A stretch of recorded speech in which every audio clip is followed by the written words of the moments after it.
महादेव, जय श्री कृष्ण, जय माता दी। आज बैसाख माह चल रहा है, जैसे मैंने बताया पावन माह चल रहा है। तो हम आपको कुछ प्रदोष व्रत के बारे में बताना चाहती हूँ और उसके बैसाख माह के प्रदोष व्रत का महत्व भी बताना चाहती हूँ।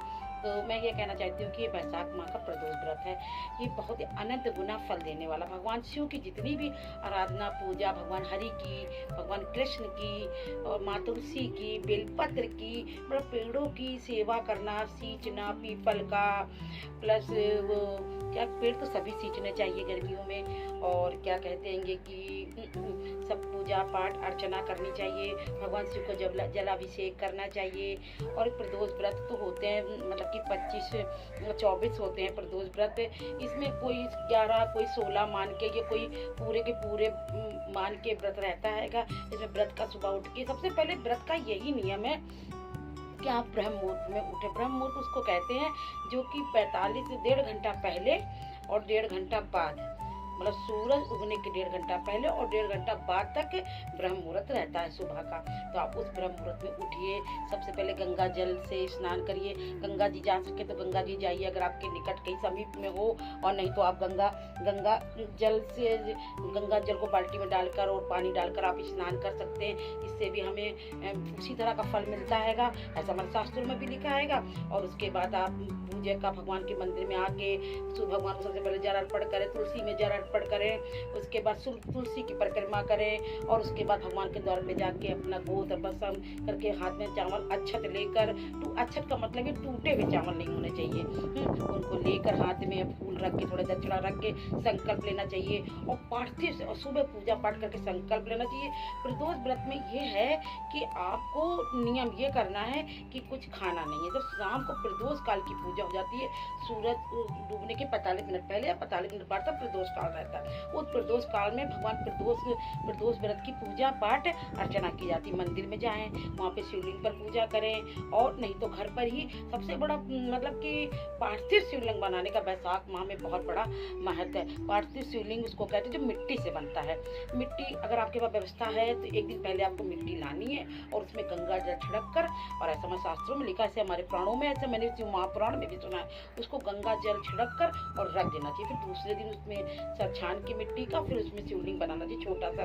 लेकिन अगर आपके पास कोई व्यवस्था नहीं है, छोड़िए, पूरे बैसाख माह में, प्रदोष के दिन की बात नहीं, पूरे बैसाख माह में आपको ये जो तुलसी का पेड़ है या आपके घर में कहीं वो बेल वृक्ष लगा हो, बिल वृक्ष, तो उसमें तुलसी की जो मिट्टी होती है उसका छोटा सा शिवलिंग बना के और उसी में भगवान को जल अर्पित कर दीजिए।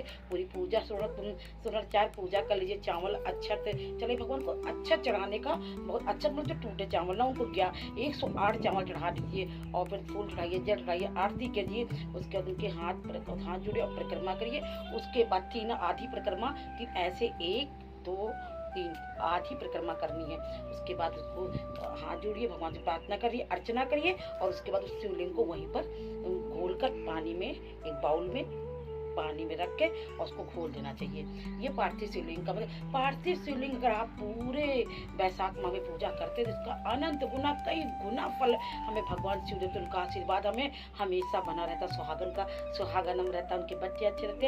हाँ, तो मैं प्रदोष व्रत के बारे में आपको बता रही थी कि प्रदोष जो व्रत होता है उसमें एक कृष्ण प्रदोष होता है, एक शुक्ल पक्ष का प्रदोष। कहते हैं कि शुक्ल पक्ष में व्रत करना चाहिए। अगर सोमवार को, अगर प्रदोष के दिन में सोमवार पड़ जाए तो कितनी बड़ी जाए, भगवान शिव का प्रदोष का दिन भी है और सोमवार भी है, तो बहुत ही अनंत गुना फल उसका मिलता है। वो भी बैसाख में अगर ऐसा हो जाए तो और भी अनंत गुना। तो उसकी पूजा पाठ करें सोमवार के दिन में, उनकी सुबह से लेकर जब शाम को प्रदोष काल की पूजा हो जाए तभी ग्रहण करना चाहिए। प्रसाद को फलाहारी रहना चाहिए। अगर आपको कोई व्यवस्था नहीं ठीक है, वैसे इसमें अन्न का और नमक नहीं खाना है, बिना नमक का खाना, प्लस सादा खाना, सात्विक, वो भी फलाहार ही रहना चाहिए। इसमें नमक की चीज़ कोई नहीं खानी चाहिए। भगवान को चूरमा शाम के वक्त, या तो क्या कहते हैं कि भगवान को वो खीर अर्पण कर सकते हैं, ऐसा कर सकते हैं। हाँ, अगर जिसको निरोगी काढ़ा चाहिए तो वो जो है मतलब कि कृष्ण पक्ष की, यानी कि कृष्ण पक्ष की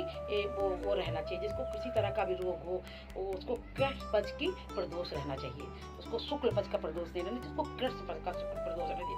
किसी माता बहनों को अगर गोद सूनी है वो जरूर कृष्ण पक्ष का प्रदोष व्रत करे। भगवान भोलेनाथ उनका 100% उनको बालक देंगे, उनकी गोद को हरी रखेंगे। आप करके तो देखिए। और क्या कहते हैं कि ऐसा करना चाहिए। शुक्ल पक्ष का भी कर, सोमवार का भी कर, बहुत ही आनंद गुना। अगर किसी को बहुत कर्जा पड़ रहा है तो मंगल से शुरू करें प्रदोष व्रत। अगर मंगल का दिन और जिसको बुद्ध धन वैभव सब कुछ चाहिए वो बुध का करे, तो बुद्ध जो हमें विद्या धन सब कुछ देता है। और बृहस्पति का अगर कन्याओं को अगर घर बार नहीं मिल रहा है तो वो बृहस्पतिवार का शुरुआत करें प्रदोष व्रत की। इस तरह की पूजा पाठ अर्चना करें। हाँ, वैशाख माह में पेड़ों को जरूर लगाएं, बेल के पेड़ को जरूर लगाएं। और प्रदोष काल में ऐसा हमारे पुराणों में आता है, मैंने कथाओं में भी सुना है कि प्रदोष काल में 3 जगह दिया जरूर जलाना चाहिए। और घर से भगवान शिव पे एक लोटा पानी और एक हाथ में दिया लेकर अगर जाते हैं और भगवान को जल अर्पण करके उसके बाद वहाँ दिया लगाते तो उससे भगवान में इतने प्रसन्न होते हैं कि वो हो क्या कहने हैं। और उसके बाद क्या कहते हैं कि 3 जगह दिया आपको लगाना है। एक बेल के पेड़ प्रदोष में, एक प्रदोष काल में, प्रदोष के दिन बेल के पेड़ में, वो क्या कहते हैं आंवले के पेड़ में और पीपल के पेड़ में। देखिए धन ऐसा हमारे शास्त्रों में, ऐसे हमारे ब्राह्मण जन भी बताते हैं, कथावाचक भी बताते हैं, हमारे गुरु भी बताते हैं कि लक्ष्मी स्वयं आपके पीछे पीछे दौड़ी चली आती हैं। कि अगर प्रदोष वाले दिन प्रदोष काल में ये 3 जगह दिया का होता और अपने द्वार पे भी दिया लगाकर और भगवान का पूजा करके तब घर में मंदिर को जाना चाहिए। और वहाँ से जब भगवान को जल अर्पण करे तो जलाधारी जो होती, जहाँ से पानी टप टप नीचे गिरता, वहाँ से एक लोटा छोटा सा लगा देना चाहिए बर्तन। उस पानी को लेके अपने पूरे घर में छिड़कना चाहिए। जिसके घर में ये पानी छिड़के उसके घर में कोई तरह की भी मुसीबतें नहीं आएंगी, क्योंकि भगवान भोलेनाथ स्वयं उसको रोकेंगे। शिव शक्ति का उस घर में वास हो जाएगा। इस तरह आप पूजा पाठ अर्चना करिए।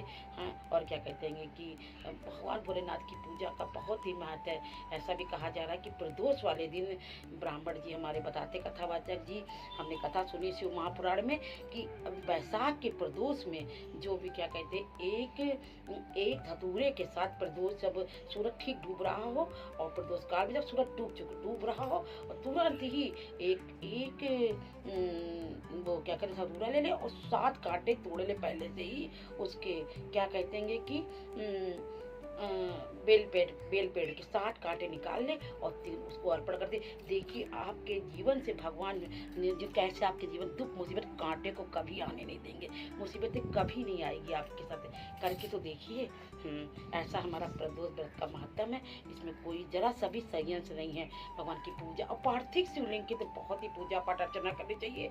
और इनके जब जब क्या कहते हैं कि वो करते हैं आप, वो क्या कहते हैं जब इनका उद्यापन करें तब ये ध्यान रखना है कि इनके उद्यापन में सुबह से पूजा पाठ करना चाहिए। कि आप चाहें तो ब्राह्मण बुला कर भी प्रदोष व्रत में रुद्राभिषेक करा सकते हैं, क्योंकि शिव पार्वती पूरे परिवार के साथ ऊपर से ब्रह्मांड से धरती पर उतर के आते हैं हम लोग के लिए। अगर आपने किसी ने एक ब्राह्मण को बुला कर और घर में रुद्राभिषेक करा तो इसका बहुत ही बड़ा महत्व है। जरूर कराना चाहिए। अगर आपके यथा संभव शक्ति हो तो खुद भी अपने आप से अभिषेक करना चाहिए। भगवान को अपराजिता का फूल चढ़ाना चाहिए, भगवान को बेले के फूल चढ़ाना चाहिए, भगवान को मतलब बहुत जो फूल पर अर्पित करना चाहिए। भगवान को धतूरा बेल सब अर्पित करना चाहिए। भगवान को श्रद्धा, भगवान तो आपके श्रद्धा के भूखे हैं, उनको 1 लोटा जल ही सारी समस्या का हल है। 1 लोटा जल जरूर अर्पित करना, डेली अर्पित करना चाहिए भगवान भोलेनाथ को।